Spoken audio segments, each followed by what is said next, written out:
une illusion optique. La beauté n'est que théâtralisée.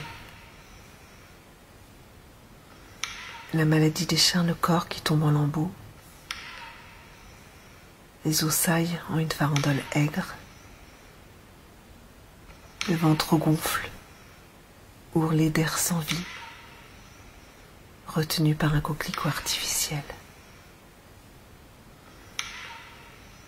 Le souffle de la faucheuse s'étend à la chair fatiguée, lui indiquant un arrêt imminent.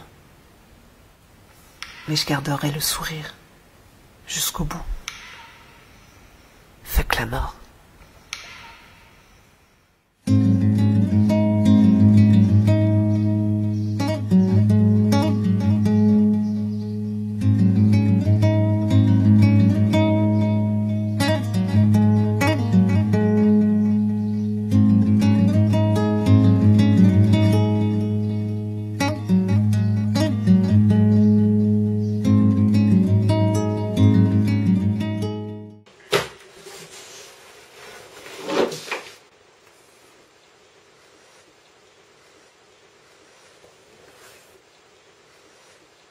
Où en es-tu, Franck Amaï? Je pense que comme on choisit sa vie, on doit pouvoir choisir sa mort. Et c'est pour ça que j'ai opté pour les soins palliatifs. Ça fait 3 ans et demi que cette tumeur, ce crabe, me bouffe, me ronge. Ça fait 3 ans et demi qu'il me fait vivre un purgatoire. J'ai conscience que la tumeur est plus forte que moi. Je ne remonterai pas sur le ring. Or, le dernier voyage, ça doit être un voyage serein. Alors, j'ai conscience aussi que ça doit être très très difficile pour les accompagnants. Mais en même temps, curieusement, le fait de décider de ce départ ensemble, c'est quelque chose de plus serein. La tumeur m'a agressée. Elle me veut faible, exsangue. Elle ne m'aura pas. Je partirai en beauté et avec le sourire.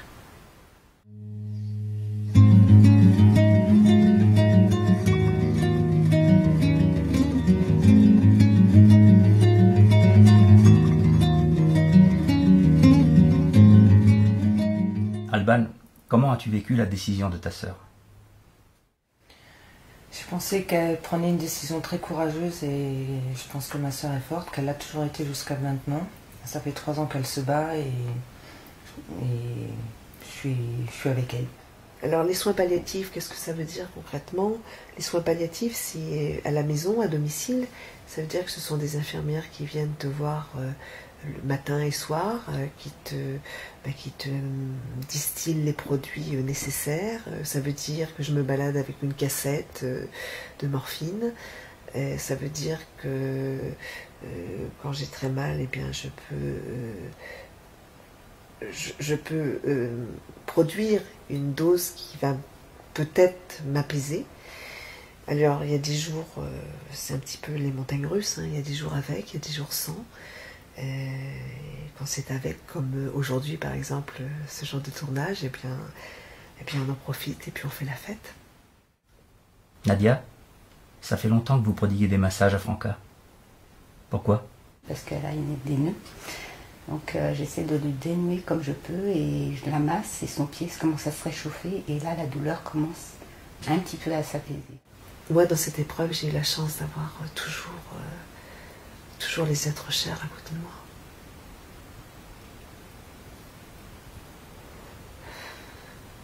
Et quand je dis toujours, c'est main dans la main tout le temps, jour et nuit. Ma petite mère qui veille sur moi quand je dors, qui se réveille pour voir si comme quand j'étais bébé, si le souffle est toujours là. Ça c'est beau. Je suis fière d'être née dans son ventre. Je suis fière d'être née dans son ventre. J'ai une famille extraordinaire. C'est magique. Cette osmose, cet amour qu'il m'insuffle, c'est talisman. C'est talisman. Et dernièrement, j'ai eu un incident grave puisque je me suis retrouvée en urgence, syncope, enfin, occlusion intestinale, tout ça. Et j'ai cru vraiment, là je crois que j'ai vu la petite porte dérobée, là, et je sentais que j'y allais, que je lâchais prise, et puis je sais pas, il y a eu comme, c'est un petit peu comme comme quand tu plonges dans une piscine, tu sais, et puis que tu as ce moment où tu rebondis. Et j'ai senti que je rebondissais, et quand j'ai rebondi, j'ai vu quoi le visage de ma fille, le visage de ma maman, de mes sœurs, de mon frère. Et puis pendant ce temps-là, mon père tournait comme un lion en cage parce qu'il n'y avait plus de téléphone. L'opérateur, il y avait un problème d'opérateur dans la région, donc il n'avait plus de contact avec nous. Il tournait comme un lion en cage en se demandant ce qui se passait. Mais il était là, il était avec moi aussi. Donc il y avait les amis, tout le monde était là. Donc tout cet amour, c'est important. Et dans cette épreuve, j'ai vu beaucoup de gens souffrir seuls. Et ça, je me demande vraiment où ils puisent la force de continuer dans cette solitude. Arena, tu es la fille de Franca Maille. Comment as-tu vécu sa décision de ne pas remonter sur le ring? Je pensais pas déjà qu'elle tiendrait jusque-là à avoir tant de courage et à toujours se battre. Et j'ai pensé que le fait même de décider aussi de ne pas remonter sur le ring, c'était pas un abandon, c'était pas un échec, c'était encore un courage. Un courage que je me demande combien de personnes pourraient avoir. Ça fait déjà donc 4 ans maintenant que maman a subi récidive sur récidive et je comprends parfaitement. Comment comptes-tu l'accompagner?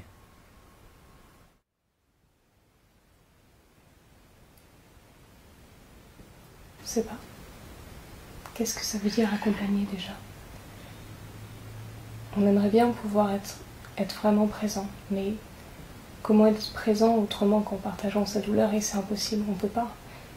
Et on se sent impuissant parce qu'on est incapable de lui enlever cette douleur-là ou même de la porter à sa place. Alors qu'est-ce que c'est l'accompagner? Simplement lui dire qu'on est là, l'embrasser le matin, lui faire un câlin, mais qu'elle sache qu'elle n'est pas seule. Elle n'est pas seule. Il y a tout le monde autour d'elle.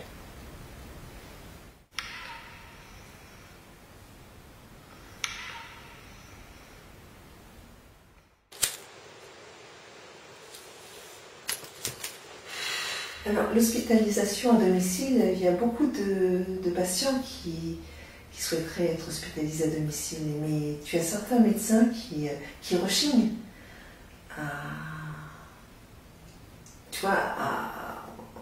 à l'hospitalisation à domicile parce qu'ils ont peur, je ne sais pas de quoi, mais en tout cas les patients, eux, il y a une vraie demande parce que quelque part quand tu es chez toi, tu as tes repères, tu as tes odeurs, tu as ta musique, enfin tu vois, si tu te réveilles à 4 heures du matin, eh bien tu peux aller sur ton ordinateur, enfin tu es chez toi, tu es dans ton contexte. Il y a beaucoup de patients, je sais, j'en ai rencontré, hein, qui souhaiteraient quelquefois, qui n'ont pas cette possibilité-là. Et ça, c'est pas normal. C'est comme la morphine. Tu as des médecins qui ne connaissent pas ce produit et qui pensent que distiller de la morphine, c'est faire mourir le patient. Or non, pas du tout. C'est le faire, c'est calmer ses souffrances. Parce que dans l'idée du cancer, il ne faut pas oublier qu'il y a énormément de souffrance. La douleur, elle est là. Voilà, elle est indescriptible. C'est quelque chose qu'on ne peut pas décrire, mais c'est quelque chose de très très très violent. Donc la morphine est nécessaire. Et c'est incroyable que quelquefois les médecins réchignent. Voilà. Bon, moi c'est pas mon cas, hein. Je veux dire, je suis tombée sur une très très bonne équipe à l'IGR, une équipe qui travaille sur justement la douleur et le bien-être et le confort du malade, et ça c'est important. Moi ça me fait rigoler les statistiques parce que quelque part ça veut rien dire, c'est abstrait.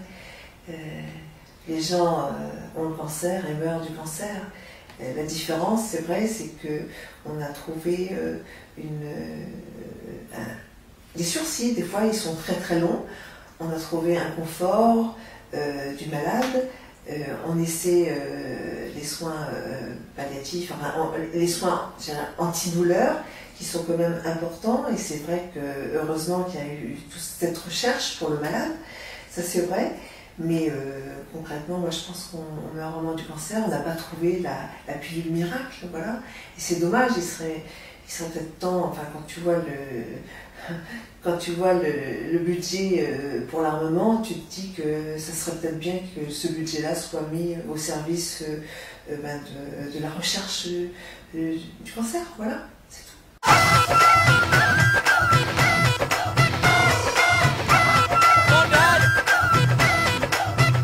Le plus déroutant aussi, c'est de t'apercevoir que tout change en toi, ton corps, ton visage, parce que les corticoïdes te font gonfler, donc d'un seul coup tu te reconnais plus.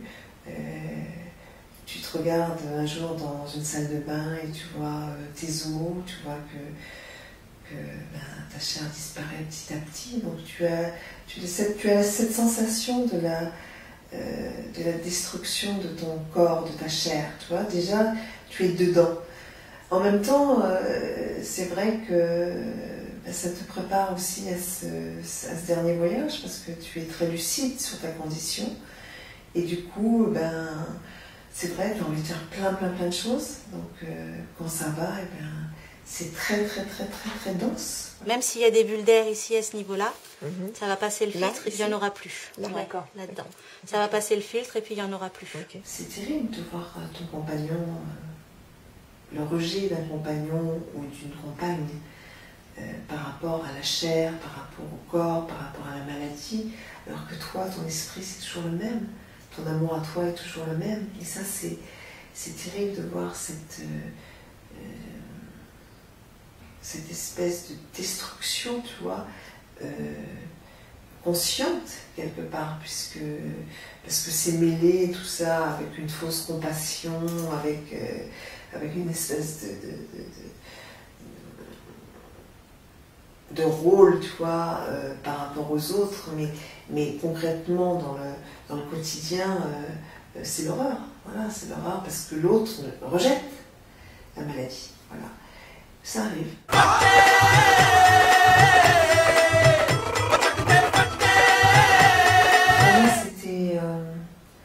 C'était du domaine presque du sacré, tu vois, que de théâtraliser cette mort, parce que je ne veux pas qu'elle ait le dessus sur moi. Voilà. Elle m'a eu déjà par la maladie, et je pense qu'elle ne m'aura pas exsangue. Voilà. Et je fais tout pour. Alors, c'est vrai que j'ai, par exemple, tu vois, les cannes. C'était très important, les cannes, qu'elles soient différentes. Tu vois, j'avais pas envie d'une canne comme ça, de vieille, tu vois, une vieille dame indigne. Non, j'avais pas envie de ça. J'avais envie de ça, tu vois, de Memento Mori, et ça, mon père a su traduire tout ça. Et en plus, ils ont fait mieux. Mon frère et mon père m'ont fabriqué cette canne-là, tu vois. Alors, qu'est-ce qu'elle a de particulier? Elle est faite en un seul tenant, tu vois. Il n'y a pas d'anneau, parce que le problème, c'est qu'à force de t'appuyer, les anneaux pétaient, et puis la canne, forcément, se cassait, et tu risquais de tomber. Voilà. Donc, ils m'en ont fait une solide, tu vois, avec la Memento Mori, voilà. Et c'est génial, c'est ma canne à moi, voilà.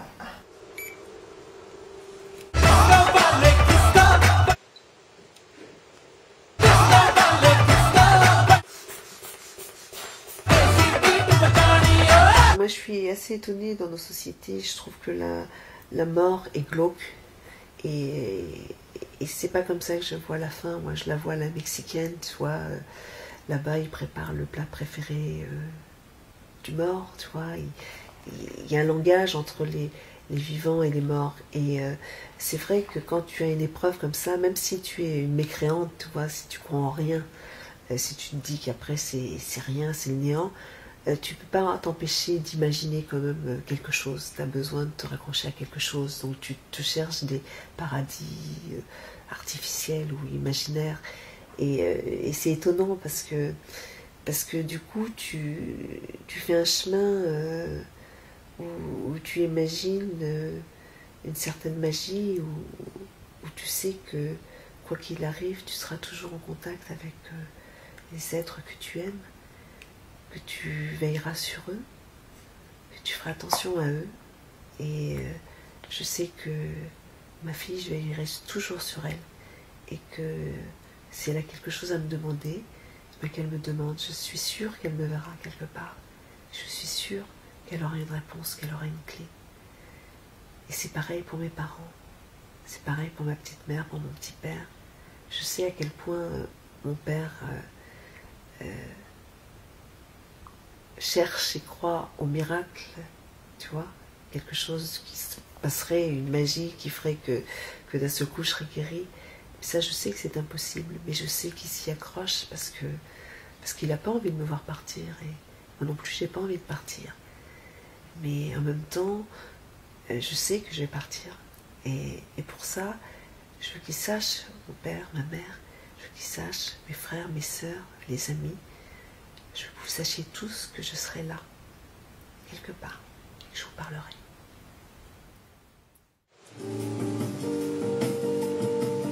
Et si je regarde comme ça, si je fais un peu l'introspection de ma vie, je sais que j'ai vraiment vécu des choses magnifiques.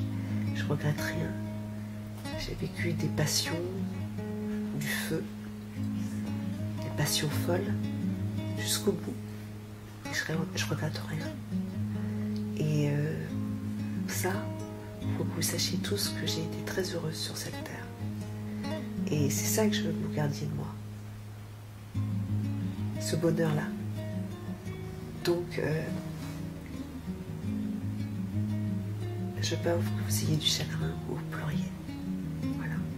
Parce que je suis quelqu'un de joyeux. Et que c'est cette joie-là que je veux vous transmettre.